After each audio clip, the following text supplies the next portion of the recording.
ഒരിക്കലും രേണു ഈ പറഞ്ഞതുപോലെ ഞാൻ പറയാ കൊറേ രേണുവിനെ പറ്റി പറയുമ്പോ ഞാൻ വാചാലയാവും. അതുകൊണ്ട് 30 എന്താ അങ്ങനെ കളിക്കുന്നത്. ജയിലിൽ ഇതിന് മുന്നേ പോവാത്തതിനെ കൊണ്ട് ജയിലിൽ പോയത് പോലെ എന്ന് എനിക്ക് പറയാൻ പറ്റില്ല. ബിൻസിനെ പറ്റിയൊക്കെ കൊറേ ഞാൻ പറഞ്ഞറിയാം.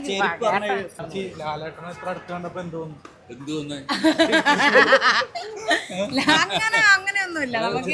അല്ല ഞാൻ കാര്യമല്ല, അത് ഡീറ്റെയിൽ ആയിട്ട് പറയണം. അത് എവിടെ ചിരി തുടങ്ങി എങ്ങനെ ഒക്കെ ഡീറ്റെയിൽ ഞാൻ സീരിയസ് ആയിട്ട് പറയാം. എനിക്ക് തന്നെ പറയണമെന്നുണ്ട്. ഇതിപ്പോ നിങ്ങളെ ആവശ്യം മാത്രമല്ല, എനിക്ക് എല്ലാ എപ്പിസോഡിന്റെയും നിങ്ങളുടെ ക്വസ്റ്റ്യനും ഒക്കെ ഡീറ്റെയിൽ ആയിട്ട് പറയണമെന്ന് എനിക്ക് ഭയങ്കര ആഗ്രഹമുണ്ട്. അതുകൊണ്ട് നമുക്ക് എല്ലാവർക്കും എന്നെ കോൺടാക്ട് ചെയ്തോളും. എവിടെയാச்சுം നിങ്ങൾ കോൺടാക്ട് ചെയ്ത് നമുക്ക് അവിടെ വന്നിട്ട് രേണുസുതി ഒളിച്ചിരുന്ന് കളിക്കുന്നത് ചേച്ചിക്ക് എന്തോ അങ്ങനെ പയ്യെ കളിച്ച് കയറുന്ന ഒരാളായിട്ടാണ് ചേച്ചിക്ക് രേണുസുതിയായിട്ട് തോന്നുന്നത്, അല്ലെങ്കിൽ മൈൻഡ് ഗെയിം ആണോ?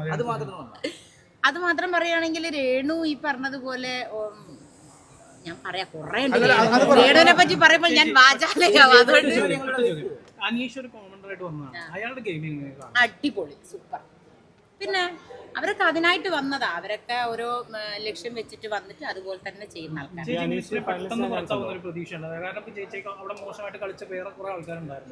അല്ല അത് ഇപ്പൊ ഈ പറഞ്ഞതുപോലെ ഞാൻ പറയില്ല, ഞാൻ ഇവിടുന്ന് പോകുമ്പോ അല്ലെങ്കിൽ എന്റെ ഇന്റർവ്യൂ ഇതിപ്പോ ഞാൻ എല്ലാം പറയും. ഞാൻ ഇത് പറയില്ല, അത് ചോദിച്ചില്ല എന്തുകൊണ്ട് പോയി. അപ്പൊ ഞാനത് പറഞ്ഞു എന്തുകൊണ്ട് ഇങ്ങനെ കളിക്കണം. ലാലേട്ടന്മാർ ഇന്നലെ പറഞ്ഞത് രേണുസൂതി മാത്രം വരുന്ന നോക്കൂത്തി പോലെ കളിക്കുന്നില്ല, CCTV പോലെ കളിക്കുന്നു. ഞാൻ പറയാം, നിങ്ങൾ അത് ഡീറ്റെയിൽ ആയിട്ട് ഏഷ്യാനെറ്റിന്റെ താഴെ എഴുതി ചോദിക്കും 30 എന്താ അങ്ങനെ കളിക്കുന്നത്.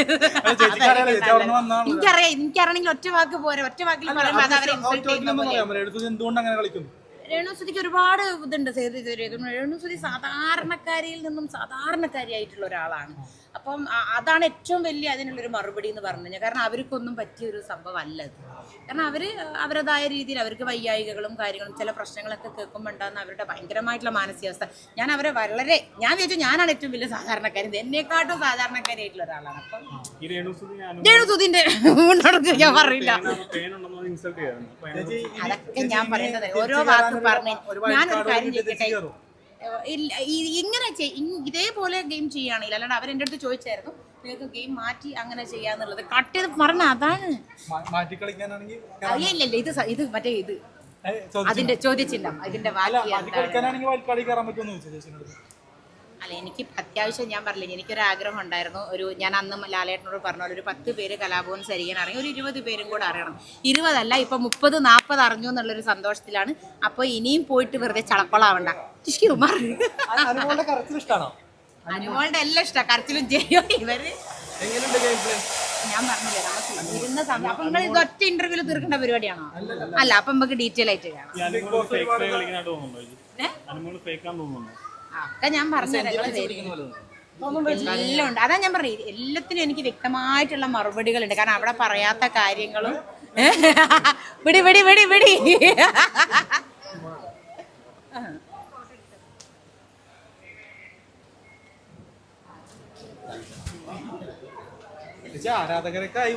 അതല്ലേ പറയുന്നത്. ഇപ്പൊ കൊറേ കൂടെ നിന്നിരുന്നെങ്കിലേ അപ്പൊ അത് ഭയങ്കരമായി പോലെ.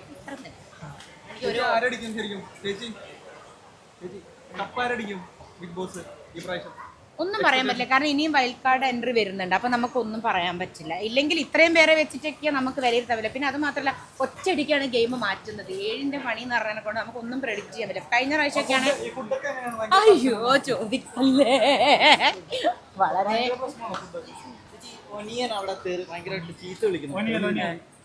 ഒനിയലിനെ പറ്റി എനിക്ക് കുറെ പറയാനുണ്ട്. ഇത് ഞാൻ ഒറ്റ വാക്കിലല്ല, എനിക്കൊരു 10 വാക്കിൽ പറയാനുണ്ട്. അല്ല, 2 പേരുടെ തെറ്റുണ്ട്. അപ്പൊ 2 പേരുടെയും ഡീറ്റെയിൽ ആയിട്ട് ഞാൻ പറയാം. കാരണം നിങ്ങൾ കാണാത്ത പല കാര്യങ്ങളും നമ്മൾ നേരിട്ട് കണ്ടിട്ടുണ്ട്. അപ്പൊ ഞാൻ പറഞ്ഞുതരാം. കാരണം ഇപ്പൊ ഞാൻ ഫ്രീ ആയി. മറ്റേന്ന് പറഞ്ഞാൽ ഭക്ഷണവും ഇല്ല, ഡ്രസ്സും ഇല്ല. അപ്പൊ നമുക്ക് ചില കാര്യങ്ങളൊന്നും പ്രതികരിക്കാനൊന്നും പറ്റില്ല. ഇനി ഞാൻ ഡീറ്റെയിൽ ആയിട്ട് ഇരുന്ന് എല്ലാരെ പറ്റി ഞാൻ പറഞ്ഞു. അടിസ്ഥാന സൗകര്യങ്ങൾ അനുപേട്ടനല്ല, ദിലീപേട്ടൻ. അടിസ്ഥാന സൗകര്യങ്ങൾ ഉണ്ടായിരുന്നില്ല അല്ലേ?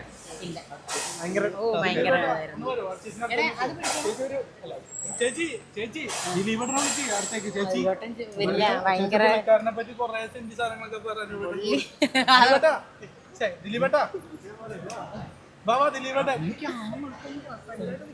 2 ദിവസം കഴിഞ്ഞിട്ട് വന്ന് കാണും, എല്ലാരും വന്ന് കാണും. തിരിച്ചു കണ്ട സംഭവം ചേച്ചി ഔട്ടായ സങ്കടമുണ്ടോ?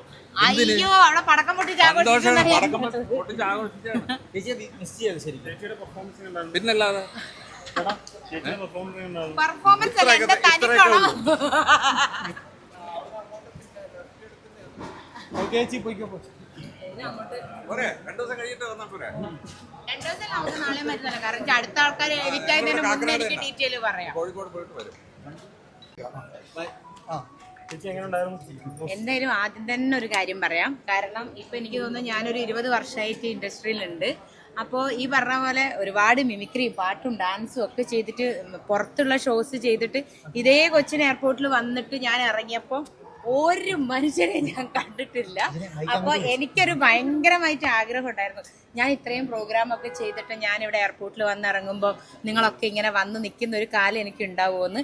ഞാൻ അത് തന്നെയാണ് ആഗ്രഹിച്ചിട്ട് പോയത്. അപ്പോൾ അതെന്തായാലും എനിക്ക് സാധിച്ചു. ഞാൻ വന്നപ്പോൾ ഇത്രയും പേര് എന്നെ കാത്തിരുന്നു. അപ്പോൾ എല്ലാവർക്കും വലിയൊരു താങ്ക് യു. കാരണം ഞാൻ പോകുമ്പോൾ ഞാൻ എന്താണോ ആഗ്രഹിച്ചത് അതെനിക്ക് നിങ്ങൾ ഇവിടെ വന്നപ്പം എനിക്ക് ആദ്യം തന്നെ ഭയങ്കര ഹാപ്പി. അപ്പോൾ എല്ലാവരോടും താങ്ക് യു. അല്ല, ഞാൻ ഒരാഴ്ച കൊണ്ട് വരുന്നാണ് ഞാനും എൻ്റെ ഫാമിലി ഒക്കെ വിചാരിച്ചത്. പിന്നെ ഞാൻ പറഞ്ഞില്ലേ, ഇത് ഒരുപാട് കാര്യങ്ങൾ ഇങ്ങനെ ഡീറ്റെയിൽ ആയിട്ട് പറയാനുണ്ട്. ഇപ്പൊ നമ്മൾ ഇങ്ങനെ പറയണം, നമുക്ക് പിന്നെ ഡീറ്റെയിൽ ആയിട്ട് പറഞ്ഞാൽ പോലെ. ഫാമിലി ഇത് അവിടെ തന്നെ ഉണ്ടല്ലോ, എല്ലാരും ഉണ്ട്. അച്ഛനും ഉണ്ട്, അമ്മയുണ്ട്, ആഞ്ജനേയനും ഉണ്ട്, ദിലീപേട്ടനും ഉണ്ട്. ഇല്ല, ഏറ്റവും വലിയ സത്യം എന്താ വെച്ചാൽ എനിക്ക് ഫോണില്ലായിരുന്നു. ഞാൻ ഫോൺ അങ്ങോട്ട് കൊടുത്തിട്ടുണ്ടായിരുന്നു, വീട്ടിലേക്ക് കൊടുത്തിട്ടുണ്ടായിരുന്നു. അപ്പൊ എനിക്ക് ഫോണിൽ അങ്ങനെ സംസാരിക്കാൻ പറ്റില്ല. പക്ഷെ ഞാൻ ദിലീപേട്ടനായിട്ടും അവിടെ നിന്ന് വേറുള്ളവരുടെ ഫോൺ വാങ്ങിച്ച് സംസാരിച്ചു. ദേഷ്യമോ?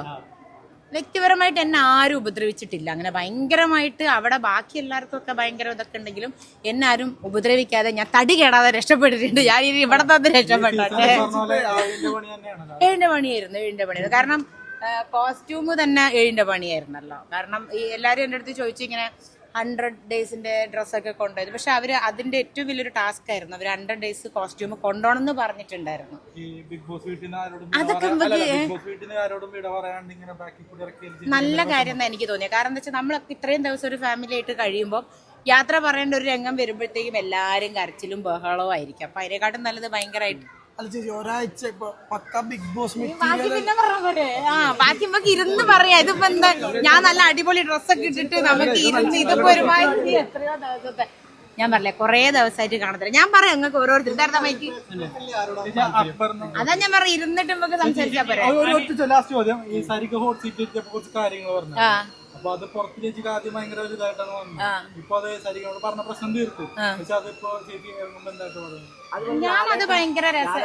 6 മണിക്കൂറിന് ശേഷമാണ് കാരണം ഞാനൊരു സാധാരണക്കാരി, എനിക്ക് ഒരു സാധനം വരുമ്പോ അപ്പൊ തന്നെ പ്രതികരിക്കുന്നില്ല. ഞാൻ ആലോചിച്ച് ഇതൊരു നമുക്ക് ഈ ഗെയിമിന് അപ്പുറം അല്ലല്ല അങ്ങനെ ആരും പറയിപ്പിച്ചാല് എടോ ഞാനൊന്ന് ഇരുന്നിട്ട് നല്ല വൃത്തിക്ക് ഇപ്പൊ ഞങ്ങളെ കോലറിയാലോ. ഇത്രയും ദിവസം ഞങ്ങൾ അവിടെ നിന്നിട്ട് ഭയങ്കരമായിട്ട് ഞങ്ങളുടെ ഫേസും ഒക്കെ പോയിട്ടിരിക്കുകയാണ്. അപ്പൊ നമുക്ക് നല്ല അടിപൊളിയായിട്ട് ഞാൻ ഒരുങ്ങിയിട്ടൊക്കെ വന്നിട്ട് ഡീറ്റെയിൽ ആയിട്ട് പറയുന്നല്ലേ നല്ലത്.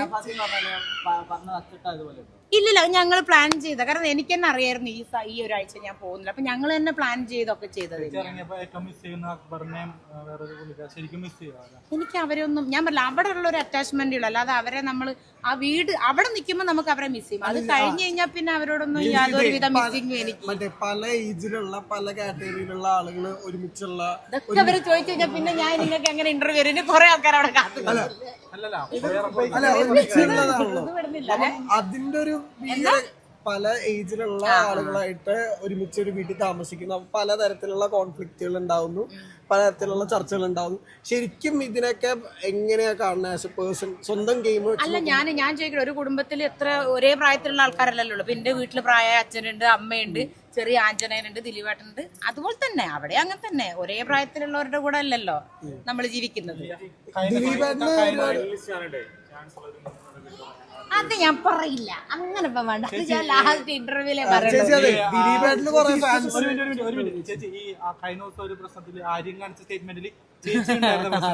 അത് ഞാൻ പിന്നെ അതെനിക്കെന്തറിയോ, എന്റെ പ്രശ്നം ഞാൻ പറയട്ടെ, എനിക്ക് എല്ലാത്തിനും വ്യക്തമായിട്ടില്ല. കാരണം ചിലതൊന്നും നിങ്ങൾ അറിഞ്ഞിട്ടുണ്ടാവില്ല, എല്ലാം കുറച്ചല്ലേ നിങ്ങൾ അറിഞ്ഞിട്ടുണ്ടാവുള്ളൂ. അല്ല, അത് ഒറ്റ വാക്കി പറഞ്ഞാൽ വീണ്ടും അത് കൺഫ്യൂഷൻ ആവും. എനിക്കത് ഡീറ്റെയിൽ ആയിട്ട് പറഞ്ഞു തരാം. നിങ്ങൾ എല്ലാവരും എന്നെ കോൺടാക്ട് ചെയ്തോ. എല്ലാം നമ്പർ വാങ്ങിച്ചോ. ബിഗ് ബോസ് അല്ലേ തന്നോണ്ടിരിക്കുന്നത് ഇതിന്റെ പണി. അതിന്റെ ഇടയിൽ കൂടെ ആരും അങ്ങനെയൊന്നും അവിടെ ഒന്നും ചെയ്യാൻ പറ്റൂല. നമുക്ക് അതൊന്നും അങ്ങനെ പ്ലാൻ ചെയ്തൊന്നും ശരത്തും അങ്ങനെയൊന്നും നമുക്ക് ചെയ്യാൻ പറ്റില്ല. അതാണ് കാരണം എനിക്ക് ഇന്റർവ്യൂ ചെയ്യണ്ട. നിങ്ങൾ ഈ വേഷത്തിലിട്ടാൽ ഞാൻ നല്ല അടിപൊളിയൊക്കെ ആയിട്ട് വന്നിട്ട് നമുക്ക് ഡീറ്റെയിൽ ആയിട്ട് ഇരുന്ന് അങ്ങോട്ട് എല്ലാവരെയും ഡീറ്റെയിൽ ആയിട്ട് പറഞ്ഞുതരാം.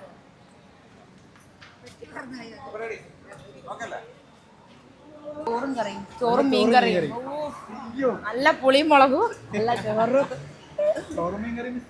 ആ ശരിക്കും ചോറും പയറും പരിപ്പും എല്ലാ ദിവസവും.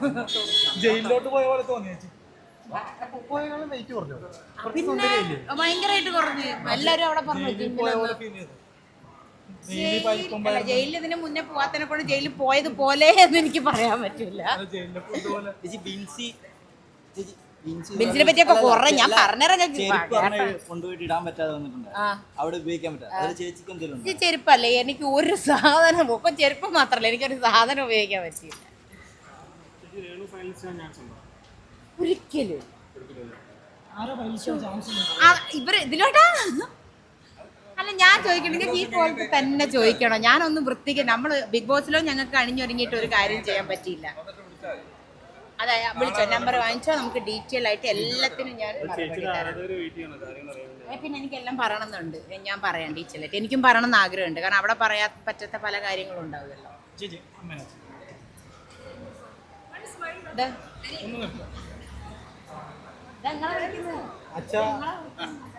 ചേച്ചി പോയി ഇപ്പൊ രണ്ടാമത്തെ ആഴ്ച തിരിച്ചു വന്നൊരു വിഷമുണ്ടോ? വിഷമുണ്ടോ? ഇല്ല ഉദ്ദേശിച്ച പോലെ കളിച്ചായിരുന്നു. 21 ദിവസം നിന്നതിൽ എന്നെ സന്തോഷം. ഇത്രയും പേര് തിരിച്ചറിയാൻ പറ്റും. അപ്പൊ ഇനി പോയതിലും സന്തോഷം, വന്നതിലും സന്തോഷം. ലോകമെമ്പാടും അറിയാം. ഈ ഒരു ഹോട്ട് സ്ട്രീറ്റിൽ മറ്റേ സാരിക ഒരു സംഭവം സ്റ്റേറ്റ്മെന്റ് പറഞ്ഞായിരുന്നു. ഈ മറ്റുള്ള ആണുങ്ങളോട് അഴിഞ്ഞാൽ നടക്കുന്ന സ്റ്റേറ്റ്മെന്റ് അത് കണ്ടായിരുന്നു. ആ എപ്പിസോഡ് എല്ലാം കണ്ടു. അത് കേട്ടപ്പോഴത്തേ ദേഷ്യം തോന്നി. അത് തമാശയായിട്ട് കളിക്കാൻ വേണ്ടി അവിടെയുള്ള കളികളല്ല അങ്ങനെയല്ലാതെ നമുക്കറിയല്ലോ. ഹാപ്പിയാണ്. അതൊരു തമാശയായിട്ട് കളിച്ചത് അവര് പറയാൻ ചെയ്തില്ല, മാപ്പ് പറഞ്ഞല്ലോ. പിന്നെ ലാലേട്ടനെ എത്ര അടുത്ത് കണ്ടപ്പോ എന്തോന്നു? അങ്ങനെയൊന്നുമില്ല നമുക്ക്. അല്ല ഞാൻ അപ്പൊ ഞാനതൊരു ഷോ ആയിട്ട് കാണുന്നോണ്ട് എനിക്ക് സിനിമ കാണുന്ന കൊള്ളാം.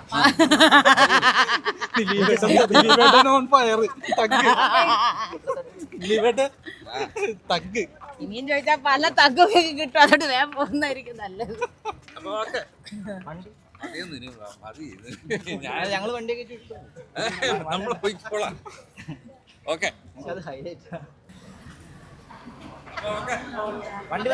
വണ്ടി അതെ എല്ലാവർക്കും ഞാൻ പറഞ്ഞു. അത് ഞാൻ ഫസ്റ്റ് തന്നെ അതല്ലേ പറഞ്ഞത്. വലിയ സപ്പോർട്ടിന് വണ്ടി